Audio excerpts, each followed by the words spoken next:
दोस्तों railway junior engineering का full notification आ चुका है। नोटिफिकेशन नंबर है 05/2025।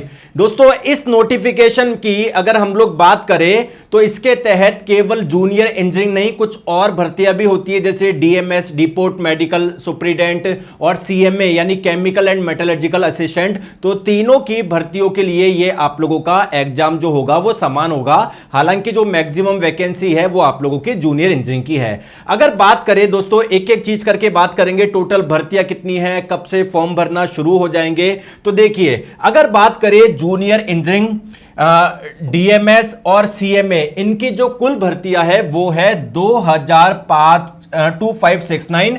और देखिए जो एज लिमिट है वो है 18 से 33। 1 जनवरी 2026 को आपकी आयु 18 से कम नहीं होनी चाहिए और 1 जनवरी 2026 को आपकी आयु 33 वर्ष से अधिक नहीं होनी चाहिए। तो ये तो हो गया आप लोगों का एज लिमिट। अब बात करते हैं कि सर फॉर्म भरना कब से शुरू होंगे। तो देखिए ऑनलाइन एप्लीकेशन आप लोगों का 31 अक्टूबर से शुरू हो जाएगा और आप लोग 30 नवंबर यानी लगभग 1 महीने तक का आपके पास में समय है फॉर्म भरने का। अब भरोगे कैसे वो मैं आप लोगों को एक अलग से वीडियो बना दूंगा। चलिए दोस्तों बात करते हैं हम लोग इंपॉर्टेंट चीज की कि आप लोगों की मेडिकल फिटनेस कितनी होनी चाहिए, सारी चीजें बात करेंगे एक एक करके, ठीक है। आई होप आप लोगों को ये दिख रहा होगा। अब देखिए जैसा कि आप लोग यहां पर देख पा रहे हो मेडिकल स्टैंडर्ड क्या होना चाहिए, तो ये आप लोगों का एक अलग टेबल में दिया हुआ है जिस पे अभी हम लोग पहुंचने वाले हैं। तो वहां पर आप लोग देख सकते हो ये इनिशियल पे आपका कितना होगा, ये सारी चीजें, ठीक है। चलिए दोस्तों सबसे पहले बात करते हैं मेडिकल स्टैंडर्ड का कि मेडिकल स्टैंडर्ड क्या होना चाहिए। देखिए यहां पर आप लोगों के 3 मेडिकल स्टैंडर्ड है कि अगर आप अभी जैसे अलग अलग भर्तियों में मेडिकल स्टैंडर्ड अलग अलग लिखा है, लास्ट में भी मैं बताऊंगा। तो किसी के आगे A3 लिखा हुआ है, किसी के आगे दोस्तों B1 लिखा हुआ है, किसी के आगे C1 लिखा हुआ है। तो इसका मतलब क्या है, तो A3 का मतलब ये है कि आपकी आईज ऐसी होनी चाहिए, B1 का मतलब ये है, C1 का मतलब ये है। तो आइए देखते हैं आगे कौन कौन सी भर्तियों में कौन कौन सी चीजें है आप लोगों की, ठीक है।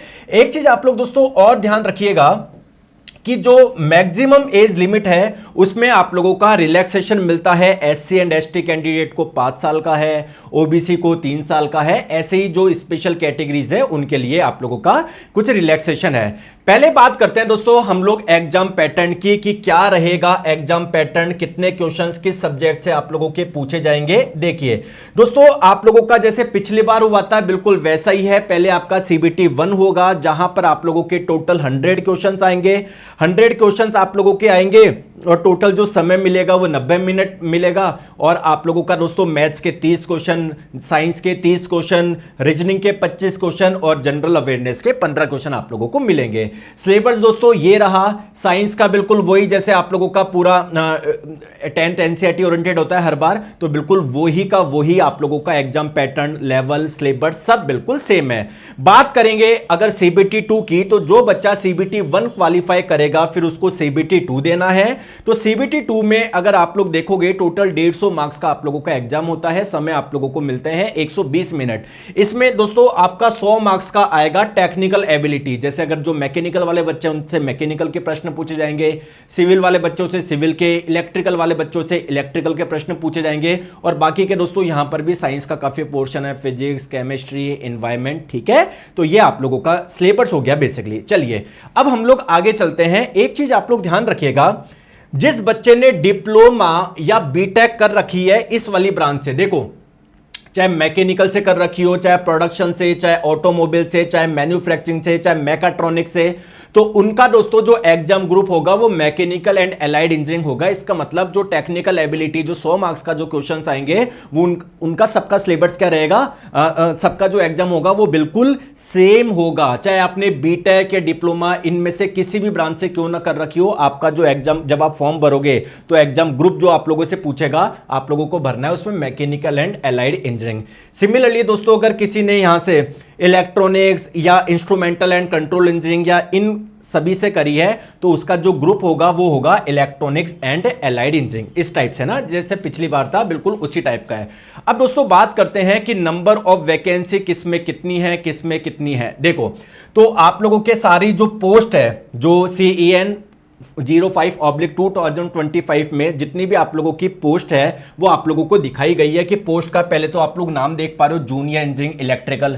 इसको कौन भर सकता है? दोस्तों जिसने मैकेनिकल या इलेक्ट्रिकल या इलेक्ट्रॉनिक्स में 3 साल की डिप्लोमा कर रखी हो, या फिर दोस्तों आप लोगों ने इंजीनियरिंग कर रखी हो। ठीक है, तो इन वाले के लिए, किस वाले के लिए? 1 2 3 4 5। ठीक है, अब दोस्तों अगर बात करें इन 6 से लेकर 9th में, तो यहां पर ये उन्हीं बच्चों के लिए इन पोस्ट के लिए एलिजिबल है जिन्होंने 3 साल की डिप्लोमा या इंजीनियरिंग कर रखी हो सिविल इंजीनियरिंग में, या फिर बीएससी कर रखी हो, है ना। तो ये आप लोगों की क्या है, इन वाली पोस्ट के लिए क्वालिफिकेशन। मैं आपको फुल नोटिफिकेशन डाल दूंगा। वैसे दोस्तों सबके आगे क्या लिखा हुआ है? मिनिमम क्वालिफिकेशन लिखी हुई है। आप लोग अगर ध्यान दोगे सबके आगे मेडिकल स्टैंडर्ड भी लिखा हुआ है, किसी के आगे B1, किसी के आगे क्या, किसी के आगे क्या। तो सबका मेडिकल स्टैंडर्ड में, जैसे मैंने आपको बताया था कि अगर B1 है तो B1 के आगे लिखा हुआ है ना, तो B1 में क्या है वो एक बार आप लोग देख लीजिएगा।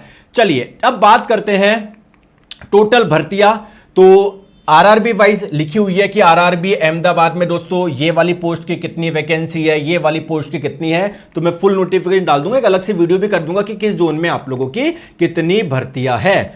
आई बात समझ में? तो मेरे हिसाब से आई थिंक मैंने ये सारी चीजें जो काम की चीज थी वो मैंने आप लोगों को बता दी।